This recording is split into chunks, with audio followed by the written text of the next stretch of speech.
Spare me, Great Lord. Chapter 36 Bahasa Indonesia.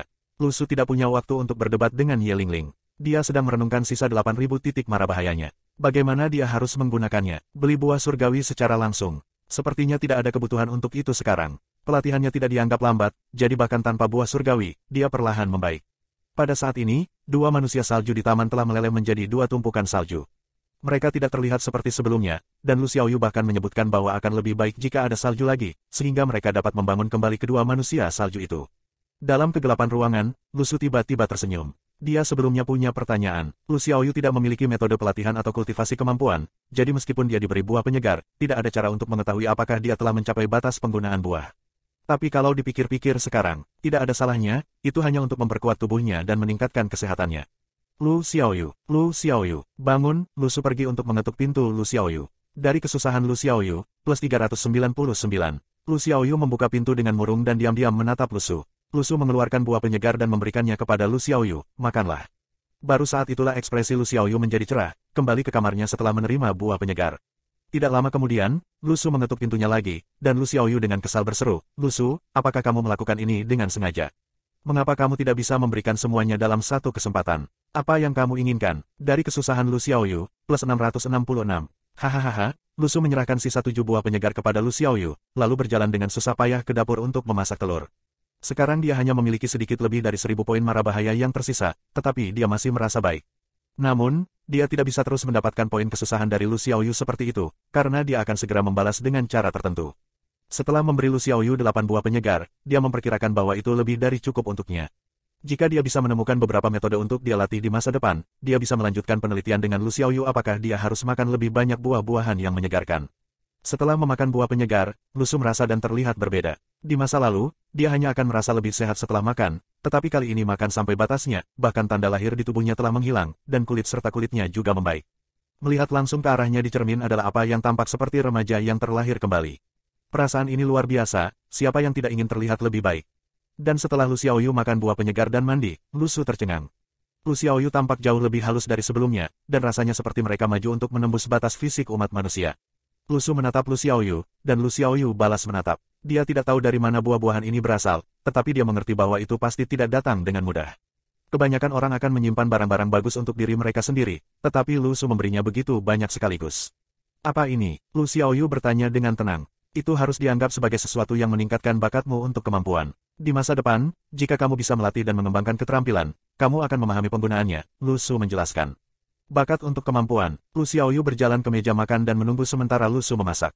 Saat ini, ada keributan besar di luar. Bukan hanya karena kebangkitan metahuman, tetapi juga karena pelatihan. Banyak orang sudah pergi ke kuil dan biara untuk mencari guru, tetapi tidak banyak yang berhasil.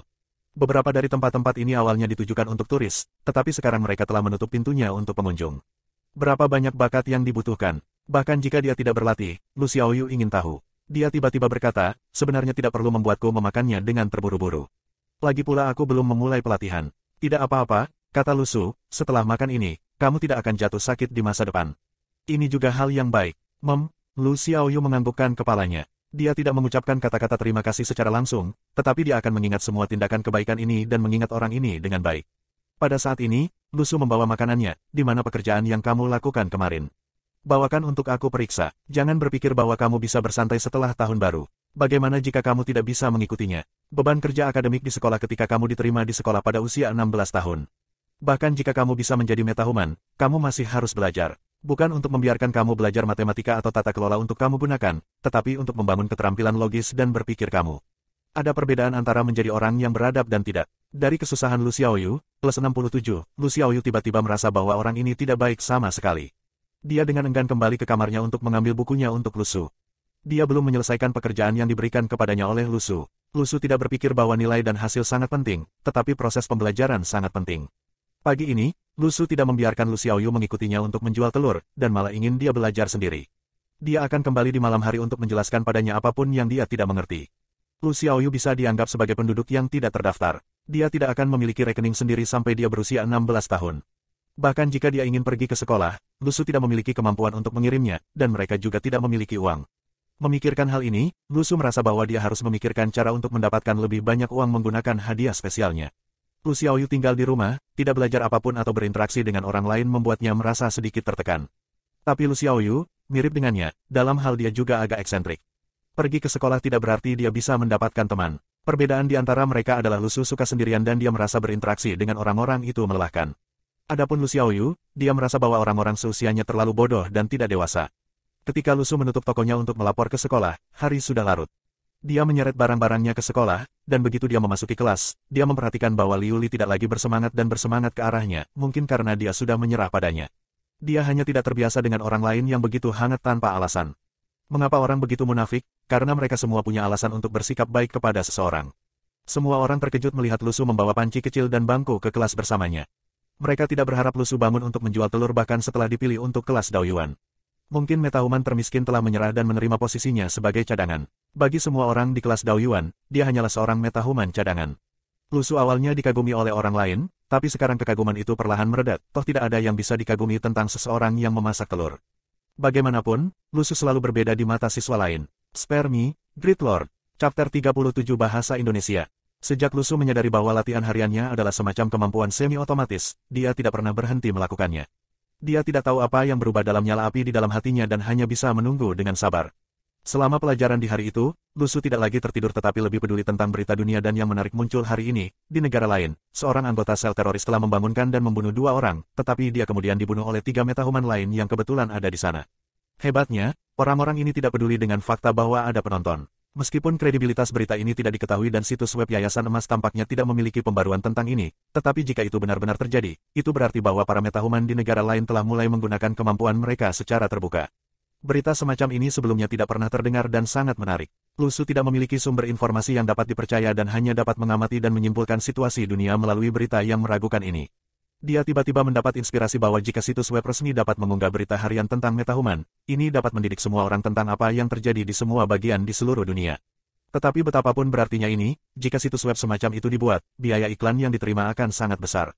Untuk siswa sekolah menengah seperti Lu Su, dia hanya bisa memikirkan metode semacam ini untuk mendapatkan uang dan tidak ada yang lain.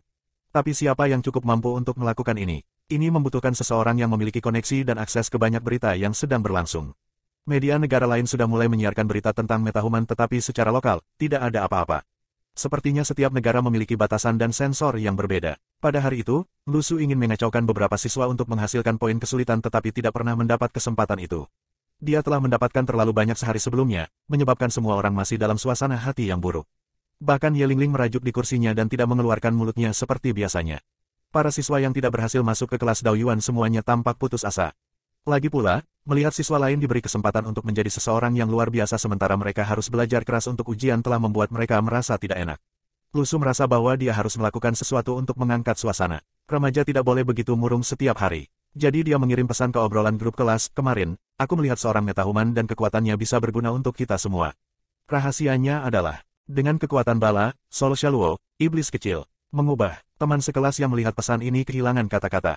Metahuman macam apa iblis kecil terkutuk ini? Apakah dia masih normal? Apakah dia membangkitkan beberapa kekuatan pesan menjijikkan? Semua orang mengembangkan harapan yang tinggi dari melihat bagian pertama dari pesan berpikir bahwa ada rahasia untuk kebangkitan. Tapi itu sebenarnya hanya omong kosong. Apakah kamu sakit pikiran? Dari Ye Lingling, kali ini, Lu Su telah mendapatkan hampir 2.000 poin kesusahan dan menambahkan poin pagi ini dari Lu Xiaoyu dan Ye Lingling, itu hampir 3.000. Lu Su merasa bahwa metodenya ini sangat cocok. Itu tak terkalahkan. Pada saat ini, Li Qi dari kelas 7 datang ke ambang pintu dan tersenyum. Bisakah para siswa yang dipilih untuk kelas Daoyuan dari kelas ini silakan keluar sebentar.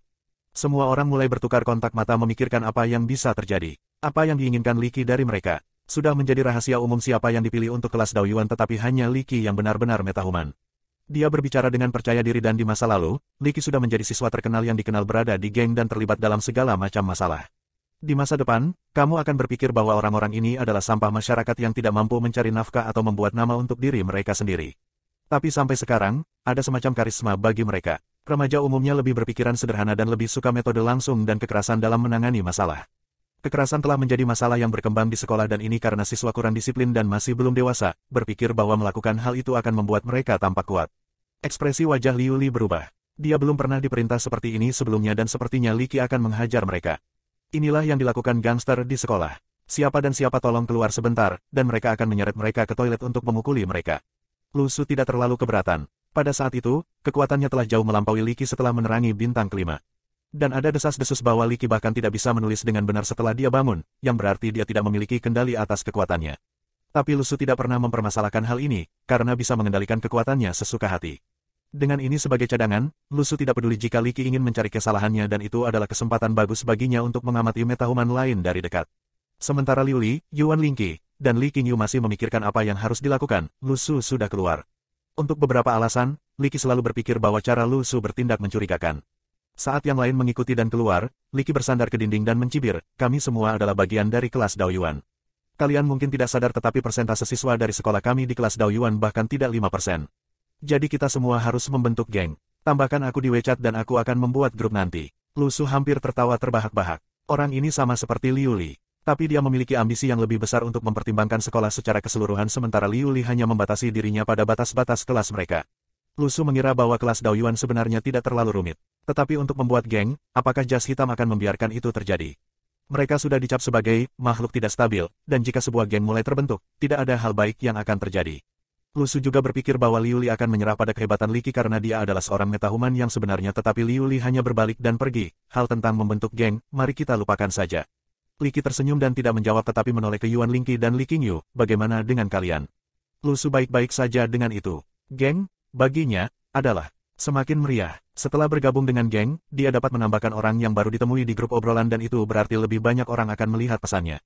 Jumlah kontak dalam obrolan grup adalah roti dan mentega Lu Su. Dia sudah menyadari bahwa cara tercepat untuk berlatih adalah dengan mengandalkan orang. Di masa lalu, Lu Su tidak pernah setuju dengan pentingnya berorientasi pada orang tetapi sekarang berbeda. Berorientasi pada orang adalah kecerdasan tingkat tinggi. Lu Su merasa bahwa pola pikirnya baru saja melampaui ke tingkat yang lebih tinggi. Li Qi masih tidak mengerti tentang pesaing yang baru saja dia undang ke gengnya. Spare me, Great Lord. Chapter 38 Bahasa Indonesia. Li Qi mengizinkan Lu Su masuk ke grup dan mereka saling menambahkan sebagai teman online. Dan tentu saja, Li Qi harus memberikan pidato perkenalannya sambil menepuk pundak Lu Su. Kami dianggap bersaudara begitu kamu masuk ke grup ini. Kami tidak bisa lebih lemah dari siswa dari sekolah lain karena sekolah ini adalah milik kami. Home ground, pertahankan guys, jika aku bisa bangun, kamu juga bisa. Haha, Lu Su membuka obrolan grup dan melihat ada lebih dari 70 orang di grup ini yang lebih banyak daripada jumlah orang di kelasnya sendiri. Menarik, dia tidak peduli tentang mendapatkan kemuliaan untuk sekolahnya sendiri, membentuk geng atau apakah orang lain telah bangun atau tidak. Dengan satu-satunya keinginannya untuk menjadi sekelompok orang yang dapat berinteraksi dengannya, semakin banyak semakin meriah. Bersatu kita teguh, satu lagi kebijaksanaan yang mulia dan berpandangan jauh. Lu Su mengirim salam kepada semua orang di grup dan mulai menambahkan mereka sebagai teman di daftar kontaknya.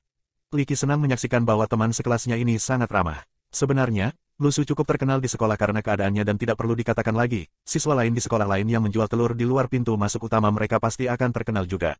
Kebanyakan orang tahu bahwa Lu Su adalah anak yatim piatu yang tampak rapuh dan sakit-sakitan yang membawa anak yatim piatu lagi. Tapi yang tidak mereka duga adalah nama Lu Su berhasil masuk ke daftar nominal kelas Daoyuan. Saat ini, setiap orang dalam kelompok yang terdaftar di kelas Daoyuan memiliki satu sifat yang sama, bahkan sebelum menjadi metahuman, mereka luar biasa dengan caranya sendiri. Lu Su, bagaimanapun, tidak memenuhi kriteria ini. Saat minggu pertama tiba, sudah waktunya kelas Daoyuan memulai kurikulumnya dan Li Qi mengirim pesan ke grup, pada malam hari setelah kelas, akankah kita semua berkumpul untuk makan malam? Ada tempat kapal uap di sepanjang jalan Jiandong yang cukup bagus. Dan buka sampai larut malam. Karena kita berada di kelas yang sama, mari kita ambil kesempatan ini untuk membina hubungan baik antara satu sama lain dan untuk belajar lebih banyak tentang satu sama lain. Tentu, aku tidak keberatan. Aku pernah ke sana sebelumnya, biayanya hanya sekitar $10 dan kamu pasti bisa makan sepuasnya. Baiklah, kita akan berperang di perang yang sama di masa depan jadi mari kita saling mengenal. Haha, hanya sedikit alkohol dan kita akan saling mengenal dengan baik. Li Qi menjawab sambil tertawa. Adapun Lu Su, dia tidak tertarik sama sekali ketika melihat grup obrolan. Dia tidak punya uang dan pasti tidak akan pergi. Apakah $10+ dianggap sebagai uang baginya? Tidak, itu dianggap hidupnya baginya hidupnya. Omong-omong tentang kelas Daoyuan, apa yang sebenarnya akan mereka ajarkan kepada kita? Apakah ada yang punya info orang dalam? Kerahasiaan mereka sangat sempurna sehingga bahkan ayah aku yang bekerja di pemerintahan tidak memiliki berita tentang itu. Dewa tahu apa yang akan mereka ajarkan kepada kita, mungkin cara untuk membangkitkan kekuatan kita. Apakah kita akan meningkatkan diri di sana atau apa? Lu Su tiba-tiba menyadari bahwa jika begitu banyak dari cadangan metahuman ini benar-benar terbangun, lalu di mana mereka akan ditempatkan? Pasti akan paling cocok bagi organisasi untuk mengadopsi semua metahuman baru ini sebagai bagian dari kekuatan mereka sendiri.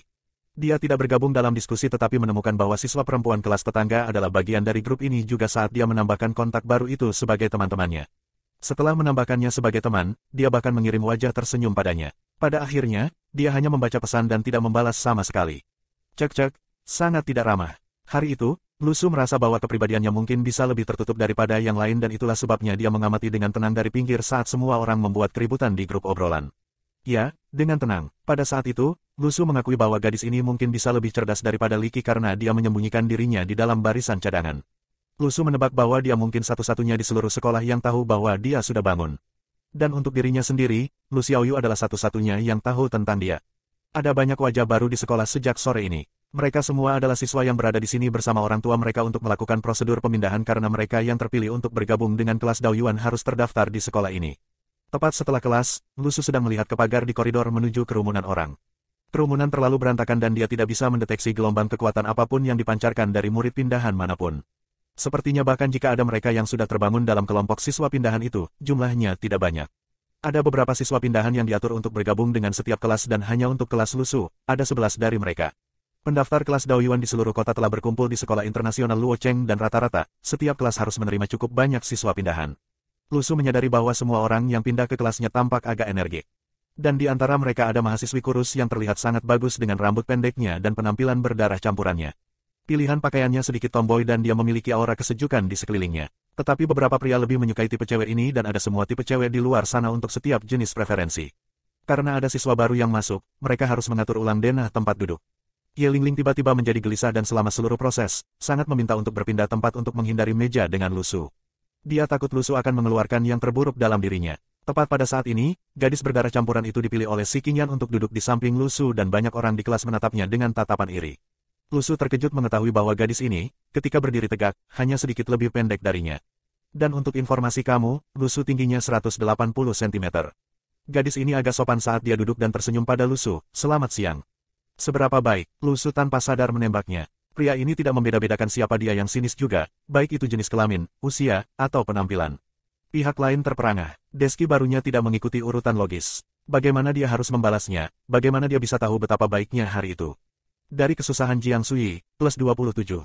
Jiang Sui berpikir sejenak dan mengubah topik pembicaraan, "Nama aku Jiang Sui, aku pindah dari SMP kedua dan aku laki-laki."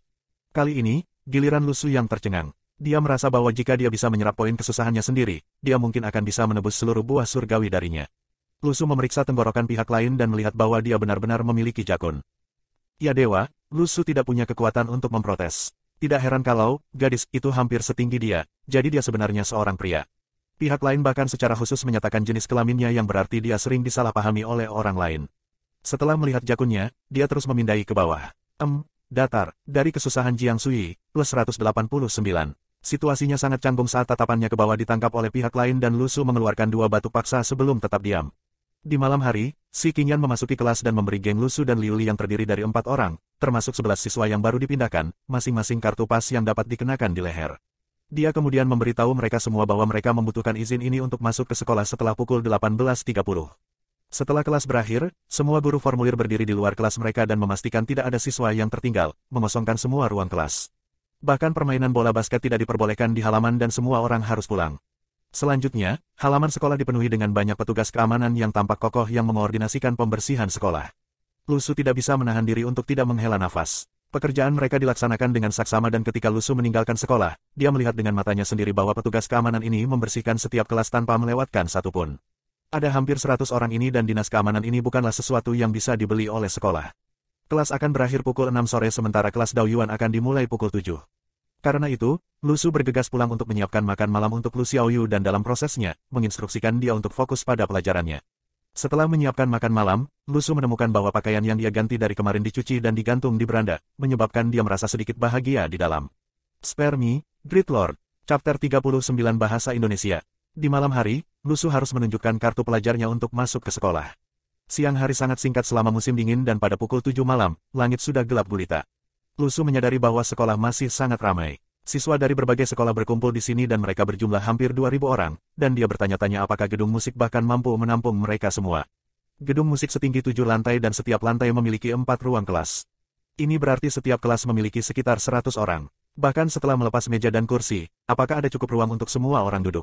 Saat berjalan ke ruang kelas F9, Lusu menabrak Liuli. Perwakilan kelas tidak tampak percaya diri seperti biasanya, mungkin karena dia menyadari bahwa rencana awal mereka untuk membentuk geng terbukti tidak berguna di depan orang banyak. Jumlah siswa yang dipindahkan sudah beberapa kali lebih besar dari geng yang mereka miliki. Jika mereka benar-benar ingin membentuk geng, Li Qi seharusnya memanfaatkan statusnya sebagai metahuman untuk mengumpulkan semua siswa kelas Daoyuan dari sekolah mereka yang kemungkinan besar akan berhasil. Tapi Lu Su merasa bahwa tindakan dan rencana Li Qi tidak pernah bisa diandalkan. Dia telah bertanya-tanya di sore hari dan 11 siswa pindahan di kelasnya semuanya dari sekolah yang berbeda. Lu Su tidak percaya bahwa ini adalah suatu kebetulan dan memang seharusnya takut bahwa ini adalah rencana para pejabat untuk mencegah pembentukan geng dan kelompok. Sampai sekarang, hanya siswa sekolah internasional Luo Cheng yang tidak dipisah dan dikirim ke sekolah yang berbeda. Namun karena adanya siswa pindahan, setiap kelas mengalami krisis komunikasi.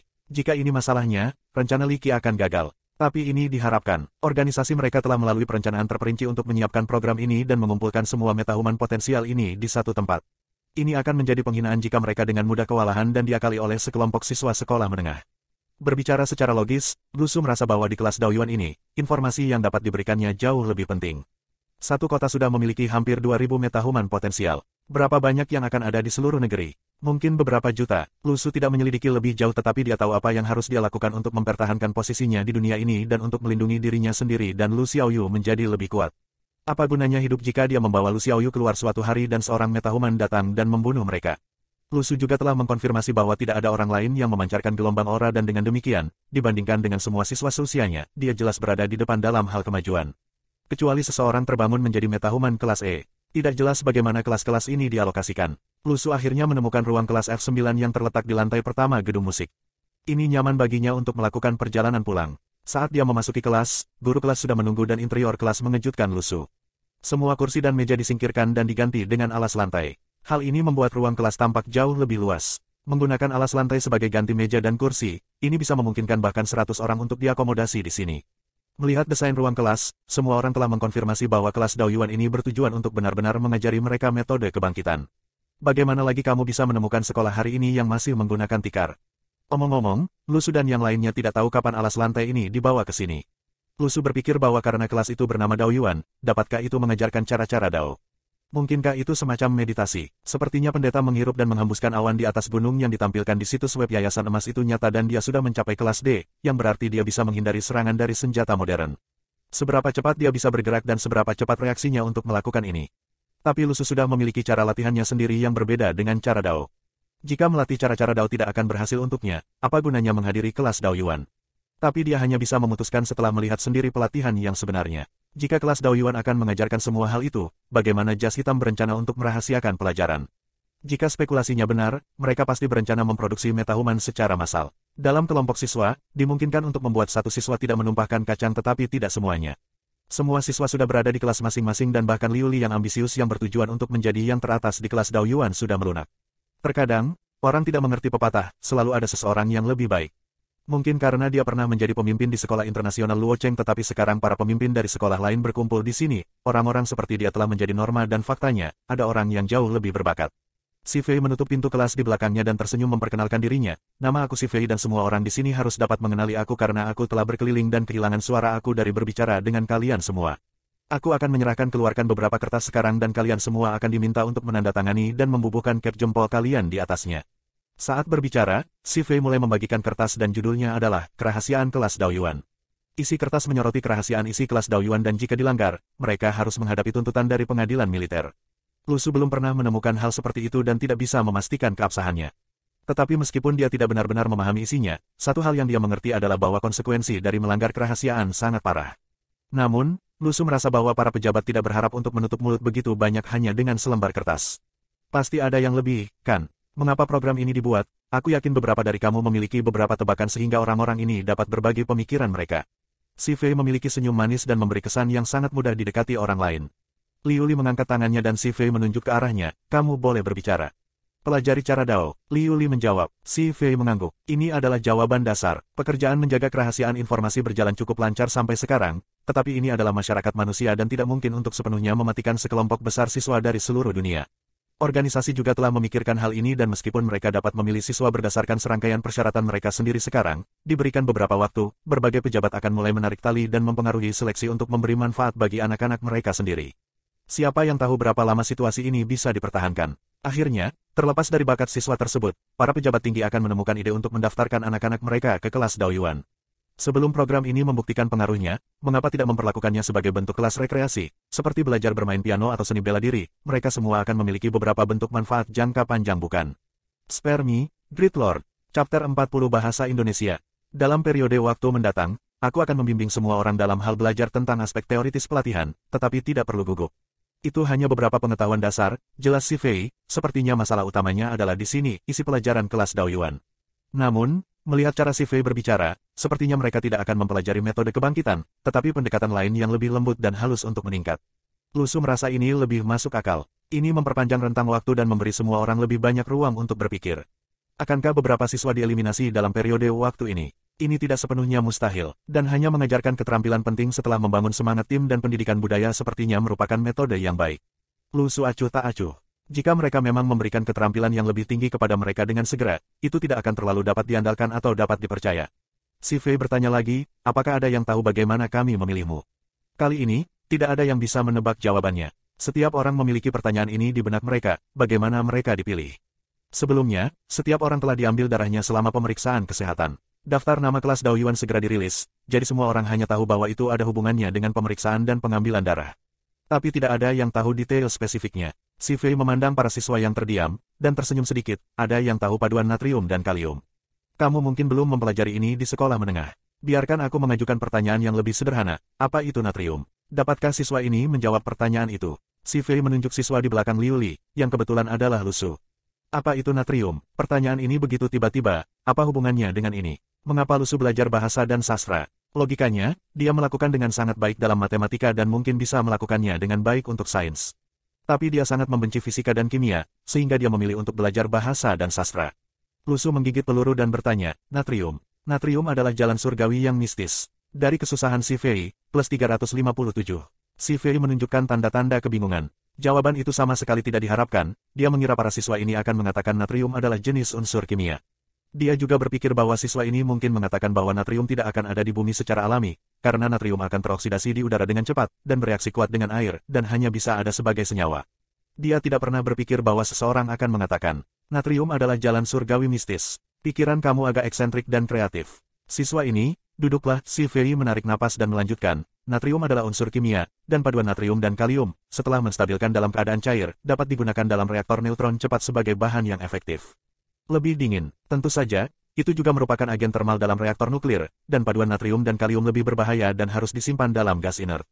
Namun, kami tiba-tiba menemukan bahwa ia memiliki fungsi lain, dapat menguji reaksi darah ke aura dunia, umumnya dikenal sebagai bakat untuk kemampuan. Kami menemukan bahwa begitu paduan natrium-kalium bersentuhan dengan darah orang biasa akan menyebabkan paduan itu mengeluarkan panas dalam jumlah besar, sedangkan orang yang memiliki bakat kemampuan akan memiliki reaksi yang berbeda. Memancarkan panas, logam akan berubah dari perak menjadi hitam. Semakin gelap warna logam produk, semakin tinggi bakat untuk kemampuan yang dimiliki seseorang. Saat ini, akurasi teknik ini mencapai 99,99%. Lu Su memperoleh informasi besar dari kata-kata si Fei. Informasi kunci pertama adalah bahwa orang-orang ini benar-benar menemukan cara untuk membedakan bakat yang berbeda untuk kemampuan, dan itu juga tampak seperti metode ilmiah yang sangat andal. Informasi kedua adalah pasti ada master atau seseorang yang ahli dalam kelompok orang ini. Eksperimen tingkat tinggi seperti itu, harus ada seseorang yang bisa mengendalikan ledakan dari paduan reaktif. Dengan begitu banyak darah dari orang normal, pasti akan ada ledakan besar. Atau semua orang di dekat eksperimen akan binasa. Dan tuan-tuan ini tidak dalam jumlah kecil. Bagaimanapun, darah diambil dari seluruh negeri. Berpikir sampai saat ini, Lu Su menghentikan pikirannya. Ada terlalu banyak pekerjaan yang harus dilakukan untuk pengujian ini. Ada jutaan sekolah menengah di seluruh negeri. Selain itu, ada sekolah dasar, sekolah menengah, dan bahkan perguruan tinggi. Lu Su berpikir bahwa pemerintah mungkin memiliki metode yang lebih efisien dan lebih terampil. Si Fei melanjutkan, kami mengklasifikasikan bakat menjadi 6 tingkatan, A, B, C, D, E, F. Kami menggunakan klasifikasi untuk membedakan potensi. Nanti, kalian akan dapat melihat tingkat apa yang kamu miliki. Tentu saja, aku ingin mengatakan satu hal lagi. Tingkat kamu tidak menentukan pencapaian kamu di masa depan. Pelatihan masih membutuhkan banyak dedikasi. Jika ada yang tidak bisa mentolerir perjalanan pelatihan yang sepi ini, silakan berhenti. Pada saat ini, si Fei tidak menyebutkan apa yang akan terjadi jika mereka berhenti, tetapi semua orang tidak bisa tidak memikirkannya. Si Fei tidak banyak bicara tentang itu, dan membuat grup obrolan kelas. Aku akan mengumumkan bakat semua orang di grup kelas. Semua orang boleh pergi melihatnya. Lu Su mengangkat alisnya. Ada perbedaan nyata dalam bakat mereka, dan mengirimkan ini secara langsung ke kelompok kelas akan membuat semua orang gelisah. Mungkinkah dia ingin membagi kelas menurut kekuatan mereka? Sama seperti ujian di masa lalu, ketika hasil akademik digunakan. Sekarang deklarasi bakat mereka dan bahkan kemajuan pelatihan mereka di masa depan.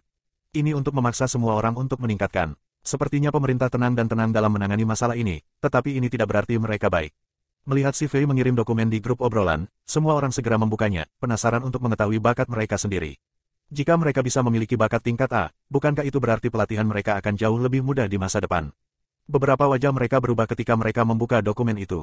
Beberapa senang, sementara ada beberapa yang tidak mengucapkan sepatah kata pun. Lu Su tidak begitu sabar. Dia melihat dari atas ke bawah, ingin memahami apa standar di kelasnya. Tidak ada yang termasuk dalam tier A sementara ada 3 di B, yaitu Liu Li, Deski baru Jiang Sui, dan sebuah nama yang asing baginya. Lu Su memandang Liu Li, hanya untuk menyadari bahwa dia tidak bisa lagi menyembunyikan kegembiraannya. Sebaliknya, Deski Jiang Sui tenang dan tenang, tanpa emosi yang jelas terlihat di wajahnya. Berapa banyak orang yang benar-benar berpikir bahwa Jiang Sui adalah seorang gadis? Lu Su berpikir dengan menarik. Jiang Sui memilih menjadi deskinya sore ini. Siapa yang tahu apa yang dipikirkan orang ini, memilih alas lantai di samping Lu Su. Menggulir ke bawah, dia melihat lebih banyak tier C, sekitar 25% dari kelas. Lalu ada tingkat D, yang terdiri dari sekitar 2/3. Ada sejumlah kecil siswa tingkat E yang tersisa. Ini berarti semua orang berada pada level yang hampir sama, dan tingkat B sudah dianggap sebagai bakat yang sangat baik. Karena tier A ada, itu berarti pasti ada orang-orang dengan peringkat tier A di dalam jas hitam. Dari mana lagi tingkat A berasal? Sepertinya akan selalu ada seseorang yang lebih kuat tidak peduli tingkatannya. Lu Su kemudian melihat ke kelasnya sendiri. Sial, dia adalah salah satu dari 3 siswa di tingkat F.